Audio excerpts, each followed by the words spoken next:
ৰাজ্যবাসীৰ বাবে গুৰুত্বপূৰ্ণ খবৰ, কমিব সুৰা আৰু পেট্ৰলৰ দাম। মাৰ্চৰ প্ৰথম সপ্তাহত উচ্চতৰ মাধ্যমিকৰ চূড়ান্ত পৰীক্ষা ঘোষণা কৰিলে শিক্ষা সংসদে। ভাৰতত 1 জানুৱাৰীত 59,995টা শিশুৱে জন্ম লাভ কৰিব।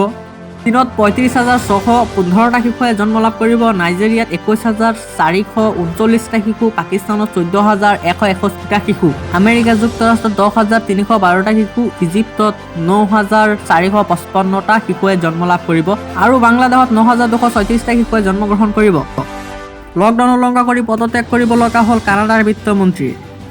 লকডাউন উলংঘা কৰি কেৰিবিয়ান দ্বীপপুঞ্জত ভ্ৰমণ কৰিবলৈ গৈ কানাডাৰ অন্টাৰিঅ প্ৰদেশৰ বিত্তমন্ত্ৰী ৰড ফিলিপছে। ইয়াৰ বাবে তেওঁ মন্ত্ৰী পদৰ পৰা পদত্যাগ কৰিব লগা হ'ল। প্ৰদেশখনৰ প্ৰিমিয়াৰে এই বিষয়টি নিশ্চিত কৰি ঘোষণা কৰিছে।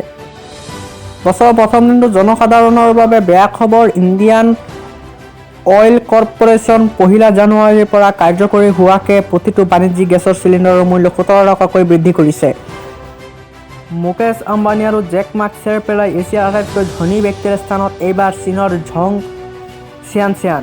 কেৱল 2020 বৰ্ষতে ব্যক্তিগৰাকীৰ ধনৰ পৰিমাণ $70.9 বিলিয়ন পৰা বৃদ্ধি পাই গৈ $77.8 বিলিয়ন।